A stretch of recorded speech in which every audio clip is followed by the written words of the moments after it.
Coach, we'll have some comment. Can you keep him up for me for a second?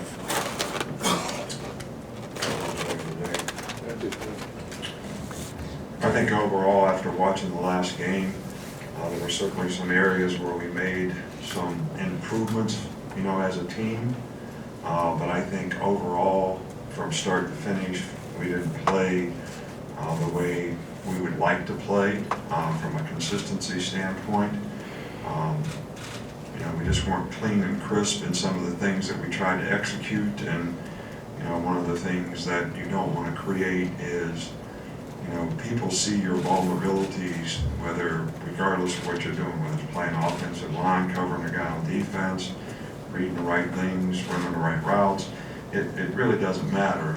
And those things get exposed down the road if you don't get them fixed. So that's certainly something that we can take away from this game in terms of our consistency, and performance. One thing I would like to say is, I know it was a difficult day for our fans because of the circumstances surrounding the weather, and I'd like to thank the fans for supporting the team and a lot of people hanging in there to try to support the team. So I think the players really appreciate it. We know it was a difficult circumstance for a lot of folks, and hopefully our administration will continue to work to try to play some of these games at a different time. We certainly look forward to the SEC opener, this week. Boyle Muschamp has done an outstanding job of building a very, very good program in South Carolina. They had a successful season a year ago. They're a very well-coached team in every phase of the game. Their guys play hard. They sort of reflect the personality of their coach, and this is a good football team. They've got a lot of veteran players coming back. I think 15 starters, and both their specialists, kicker and punter. Their offense is second in, I think, the SEC or whatever, over 500 yards a game. They're leading the SEC in rushing with 310 yards a game. They've got a really good offensive line. They've got some really good skill players, a couple good wide receivers. Thought the freshman quarterback played flawlessly, last week for first game he's played in. They do a lot of things on offense which are very difficult to defend. Defensively, they've got good players. They've got a good front. These guys are aggressive. They play extremely well, and this is by far the best special teams group that we played, specialists and special teams, certainly this year, but really ranks right up there with anybody that we've ever played against. So this is not an easy place to play, and we're going to have to do a great job of getting our guys ready to play certainly their best football game of the season, to have success in this kind of environment against this kind of quality football team. Coach, we'll start here in the middle with Michael. Your assessment of Jalen Waddle and his punt return style? Well, obviously we had, one big return called back because of very poor decision, by a player in terms of blocking back. So he has been very productive.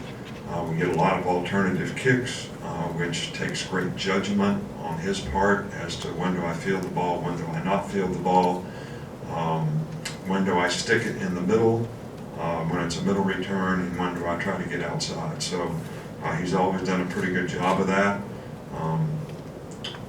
We certainly want to continue to help him improve at his decision making so that we can have the best production possible in this area. Coach Becker, Charlotte. We saw Jordan Battle and Daniel Wright on the field to start the game this last Saturday. What went into that decision, and what did you see from those guys in the end? Well, I thought, those guys both played well. It was an opportunity for them to get some experience, and they did, and, we sort of rotated guys around, back there quite a bit in the game. I think there were 7 or 8 guys that were playing in different circumstances and different situations, and there's nothing really that led to it other than, I wanted to get those guys a chance to play some. Coach, we'll go back to Sept. Coach, South Carolina's had to go from Jake Bentley to a freshman quarterback, Linsky. What could you tell about him from the one game that he started? Well, he played great. The guy was like, I don't know, 26 or 30 or whatever, and they had a lot of yards, and he certainly didn't look like a freshman quarterback out there. He's a good athlete. He's got a good arm. He was very accurate. He made good decisions. He got rid of the ball. He got the ball out of his hand quickly, and he executed the offense extremely well. So, no disrespect, because we think, Bentley is a really good quarterback and certainly experienced guy, but they didn't miss a beat, in this game in terms of the quarterback position. Coach, go up front with John. Speaking of not missing a beat, it seems like Jerry Judy has come back, and could you kind of talk about his work ethic and in spite of how well he did last season, finding ways to improve and approaching the season like he apparently has? Well, Jerry's done a good job, and, he's been very productive.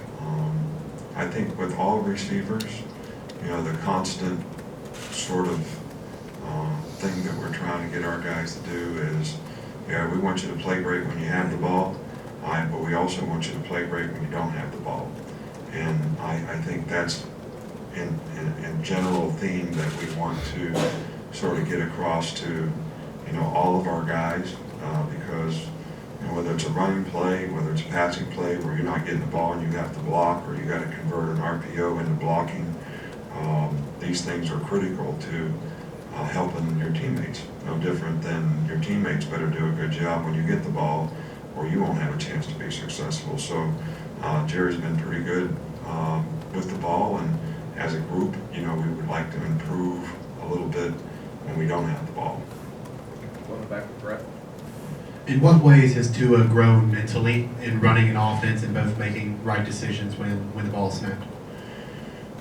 Well, Tua's got more knowledge and experience of the offense, right now, and I think that he's more confident in understanding not only what to do, but why it's important to do it, and I think he's got a lot more knowledge of what the defense is actually trying to do and how they'll respond and react to certain things, and that should help him in his decision-making and judgments. And I don't think we're real crisp in the passing game. I'm not talking about any fault of Tua's, but just, sort of sloppy in protection, sloppy in route running, just, calling 7-man protections and getting too much pressure in the pocket. I mean, we just got a lot of things to clean up in the passing game. Coach, let's grab some more. We'll finish up here with Tony. What do you remember from the 2010 game against South Carolina? And do you ever use that game as an example to other teams of, staying on the process and that season in general, actually? What year are we in now? 2019. So most of our guys were in grade school, when that happened. But what I remember from it is we got the lining kicked out of our britches.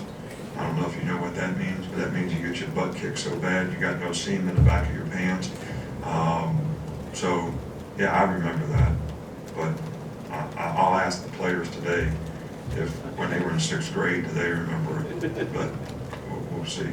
And if they don't remember it, I don't know how it motivates them, but I know this is a tough place to play, and we got a lot of respect for the team that we're playing.